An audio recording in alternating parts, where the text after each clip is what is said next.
Hey crew, I've got the key, work of art that it is, to this 12-Cilindri Spider. And this week, we're gonna see what it's like to live with. Starting with the spacing in my driveway, which is 16 feet wide by 19.5 feet long. I've got the Ferrari parked right there at the edge, sitting next to a new Subaru Trailseeker EV that my wife is reviewing. If you want to check out her content, it's at Mobile Mama on TikTok, Instagram, and YouTube. She also has that one parked very close to the edge, so we're maximizing the space here, and with the powerful door mirrors of the Ferrari, it's easy to walk between the vehicles, wheel a wagon or double stroller through for our kiddos. The front end is hovering just back from the gutter, and I am glad I have these curb ramps here for clearance, but this 12-Cilindri does have a front end lift system to help. And at the back, there is still plenty of room to walk in front of the hedge on the path to my front door. When first getting inside, it has proximity unlock and lock. So with the key fob on me, it is already unlocked here. I can stick my hand into this slot to release the door, and it doesn't have defined hinge notches. You can just pause the door wherever to maximize your ingress. So extending the leg, sitting on the sill, scooting my butt over, and ducking my head means it's pretty easy to get inside. Good solid thud. Hey cabin crew, thanks for joining for this day in the life in the Ferrari 12-Cilindri Spider. In this video, I want to see what it's like to live with Ferrari's most extravagant Grand Tourer. So let's fire it up, holding the engine start stop.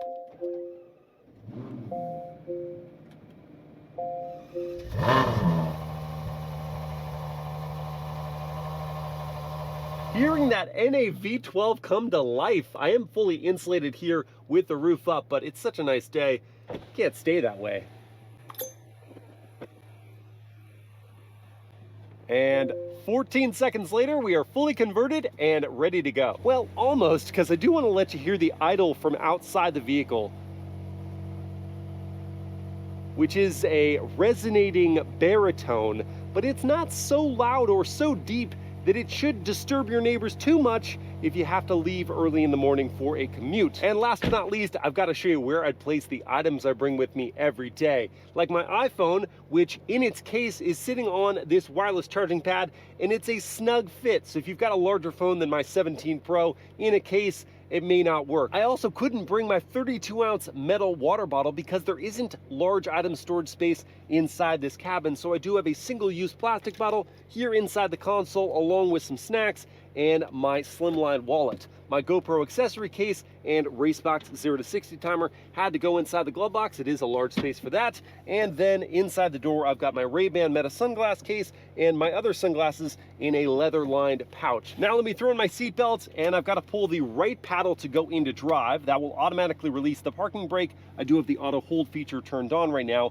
The front end, you can see, has been raised, but here's the thing. If you have left the vehicle with the front end lowered, then you have to wait for the infotainment to boot up, which can sometimes take up to 2 minutes for you to actually raise the front end because there isn't a physical control for that or even a touch control off to the side. It's buried here in the infotainment, and that I think is a bit of a design flaw. Anyway, let's roll on forward here over the curb ramp, making sure I am clear before turning the wheel.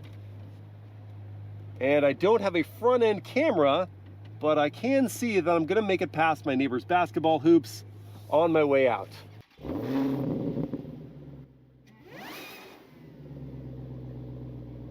As I start my day in the 12-Cilindri, of course, I've got a dual zone climate control system, but I also have heated and ventilated seat controls here. I've got to select which seat I want. This is for the driver's seat. If I wanted the passenger seat, I would hit this icon over here, then hit that seat. It's quite a few steps for that.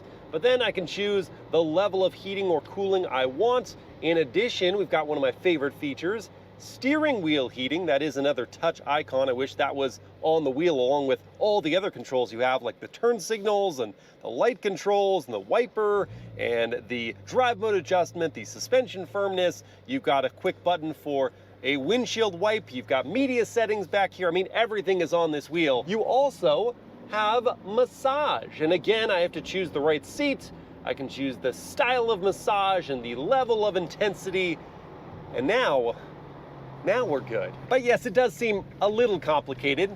Fortunately, actually having all the core functions on the wheel itself becomes second nature in short order, and you actually start to appreciate, for example, not having to take your hand off the wheel to work a stalk for the turn signal, and it is in just the perfect spot where your thumb is resting to just hit that either firmly to keep the turn signal going, or just a quick light press to do 3 indications, and then it automatically shuts off. And unlike a Tesla, they didn't try to reinvent where you press on the horn. It's just this spot right here. And it is, well, it is loud enough and it's high enough in pitch that it still sounds a little Italian. Another thing that is not complicated at all in this car is the powertrain, a 6.5 liter naturally aspirated V12 found somewhere between the front axle and the dashboard.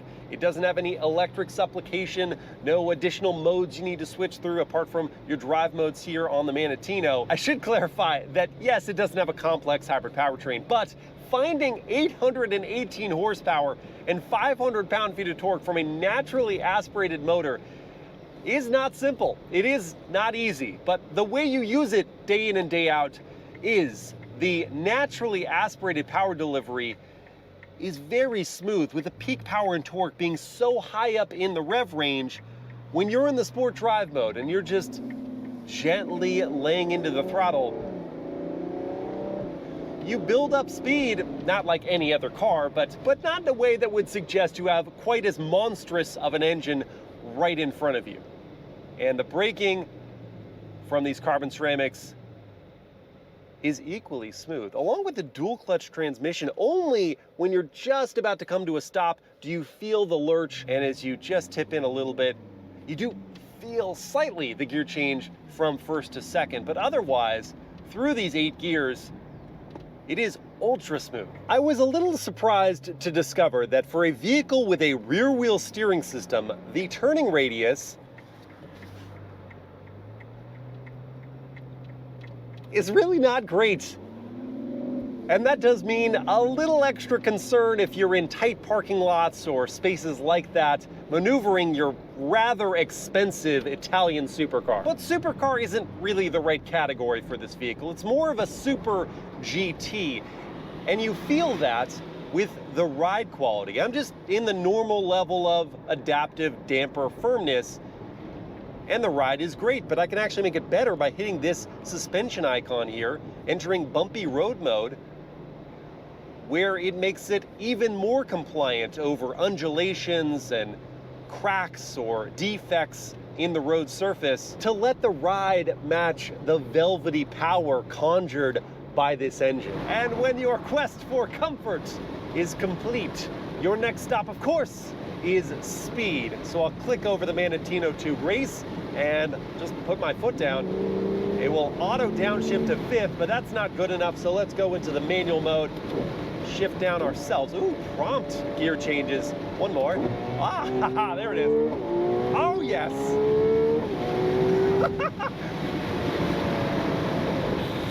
I found the V12, and good heavens, I found the noise. Taking it out to that 9,500 RPM red line is fantastic.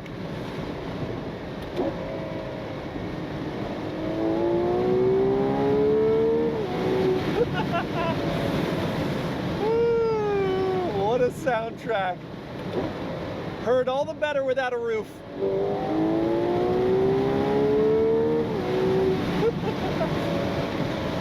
Now the wind buffeting does get rather intense, as the speed does as well. So let's try this at a lower velocity, just to compare. Ah, yes! Ushering that NA V12 symphony.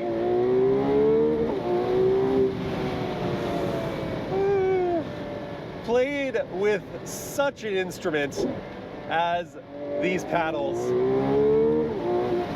Little underpass. Just give me a moment.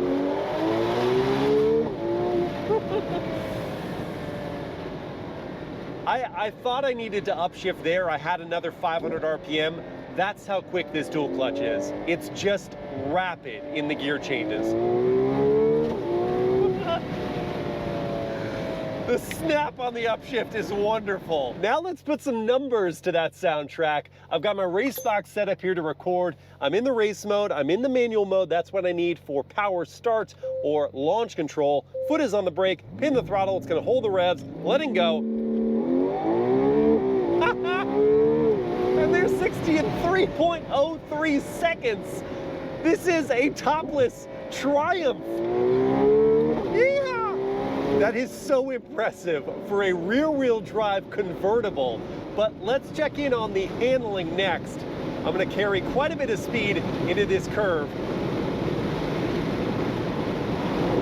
before going hard on the carbon ceramics. Excellent stopping power. The turn in, wow, is lightning quick after that. Felt the back end want to come around, but then the balance, putting a little weight on the nose and then letting off and feeling the back end. Oh! Oh! Mercy me! That's what I'm talking about!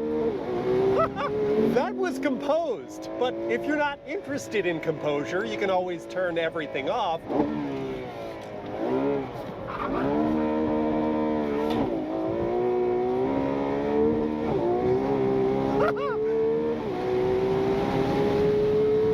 And have an absolute live wire underhands. I love rear-wheel drive. And it's not just the fact that this car is rear-wheel drive. They actually shortened up the wheelbase compared to the A12, so it feels dartier, more urgent in the turn-in. And then with the rear-wheel steering system, you have this additional feeling of stability in the corner, the balance provided by the front mid-engine layout, the steering feel too, as you turn it in, as you add lock, it's talking the entire time. This is a thoroughbred performance machine that makes such good noises. And it's certainly not like I need any after all that excitement, but I am gonna get some coffee here at Black Dot Coffee. And as I've been tootling around to look for a parking space, look what I have found, a Ferrari F12 in bright yellow. I think I have to park next to him just to compare. So let's go into reverse, which prompts a backup camera not here on the infotainment, which would make more sense. It's here on the gauge cluster,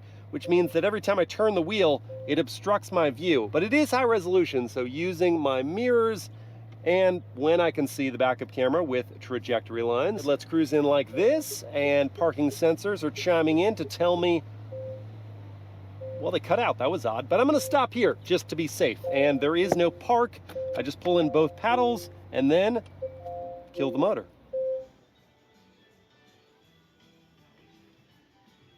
And that is the F12 just about to leave. Chatted with the owner briefly. He was admiring this car, although he did kind of knock this lip that's a throwback to the 60s and early 70s Daytona. I do love the silhouette of that car. Last Pininfarina design Ferrari right there. Sounds good too, but just looking at this vehicle, I do appreciate that this lip element is in carbon fiber. You do get it as standard in gloss black, and I don't like that look quite as much. This is better, along with all the other carbon fiber pieces they have.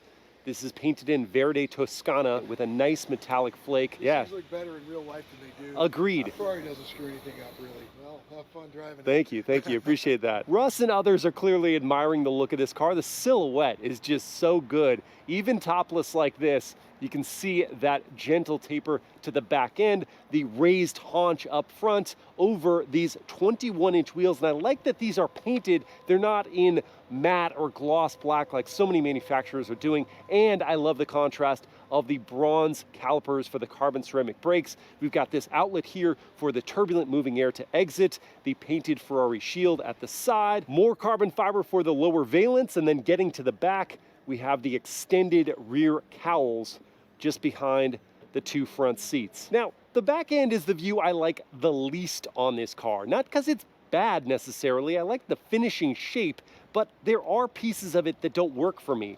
This panel being in gloss black, it doesn't really work. I prefer it being in the same body color matching color. Now I get the front end piece being like the Daytona, but this just, I don't know. Down here, this color of green almost blends in with the carbon fiber. And then this opening here is for aerodynamics, but it looks like where center exit exhaust pipe should come from. Instead, they're over here in this kind of hidden trapezoidal shape. I wish those were actual pipes as well. I do like the thin LED taillight, and the view from down lower is certainly better than up higher. There are other merits to this spec as well. This Terra Antica colored leather is a beautiful contrast along with those copper colored brake calipers to this green exterior. On my way in, should point out that I've just about finished this decaf coffee from Black Dot, and it was delicious. And I do have a cup holder here with inserts to hold it snugly in place. And I also couldn't help myself. I got some beans for Mobile Mama, and I got some fish tacos for me. And I think this is a fine spot to enjoy them in the trunk of the car. Oh, and just so you're not confused, the tacos aren't from the coffee shop. These are from Bear Flag Fish Kitchen, and they are very good. And what could be a better way to finish off the day than with a view like this one? And now with this back window fully up, the wind buffeting isn't nearly as bad, and I can just focus on this gorgeous scenery and say thank you God, and thank you Ferrari for creating a lovely car like this. Once more now with more massage. I've got that dialed up to 3 and letting the enjoyment take over. Today, let's test the practicality with a Costco run to benefit the charity Families Forward. I had to restrain my charitable buys today because, as you will see, cargo space is limited in the 12Cilindri Spider. This might be trouble. The good news, I guess, is that you get the same storage capacity whether the top is up or down, so why not ride around topless all the time? The bad news is that you don't have the option, like some GTs, of storing things in the non-existent rear seats. Well, here goes nothing. I don't honestly know how, but I've managed to get literally everything inside this trunk, and it fits, except for the paper towels. These will need to go where a passenger's legs normally would, but now we're good. Whee!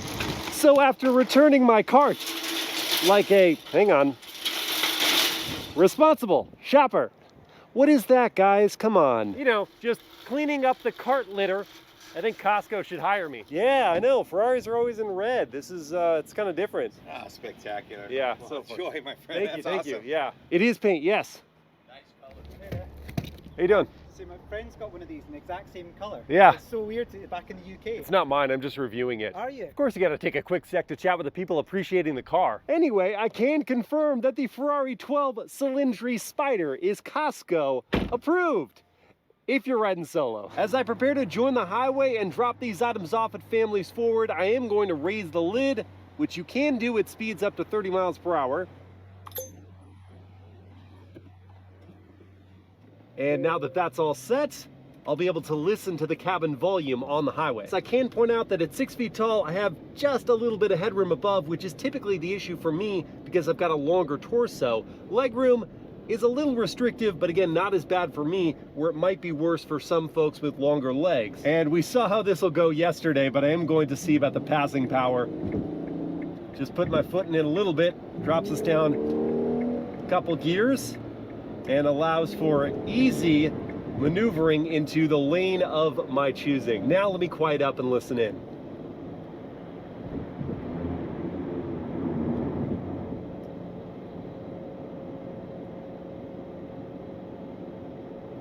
A little bit of tire hum heard on the concrete slab, but it's still not bad at all. Passing traffic is barely audible. Wind noise is faint at the seams here.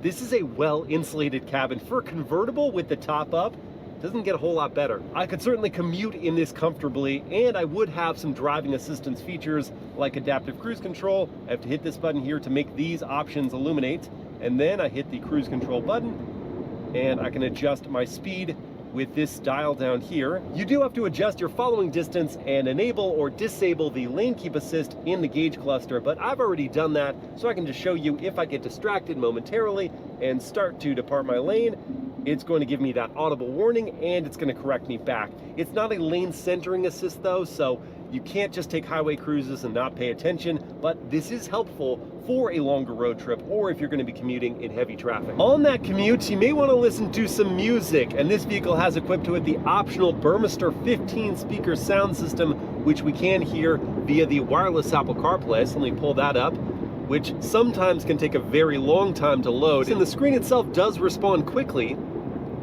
Now with the right tune selected, I'm going to use the scroll wheel on the back of the steering wheel to bring up the volume to just a little over halfway.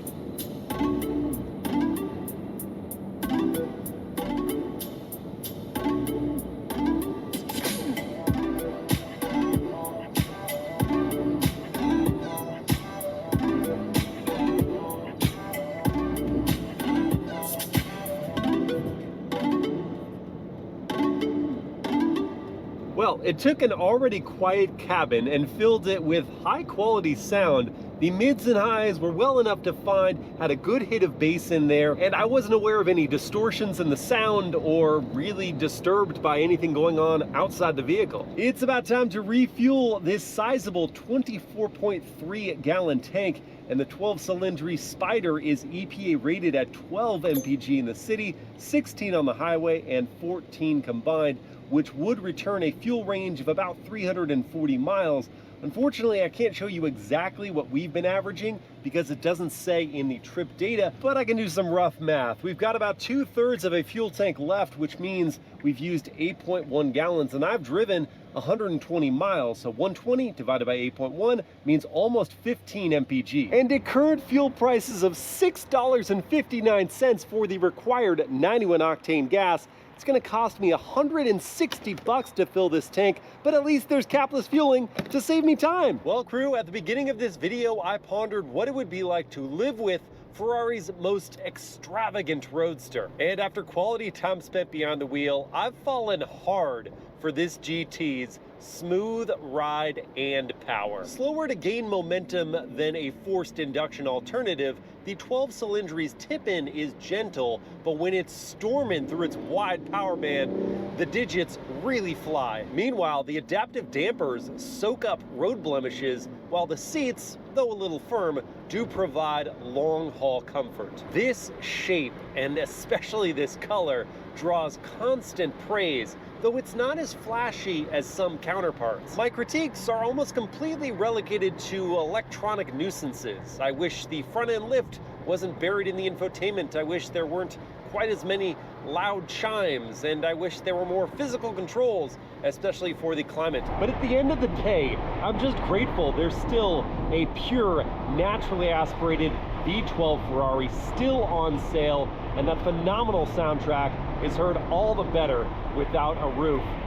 And all it'll cost you is a cool $660,000 as tested. I hope you guys have enjoyed this day in the life, and I will see you again next time.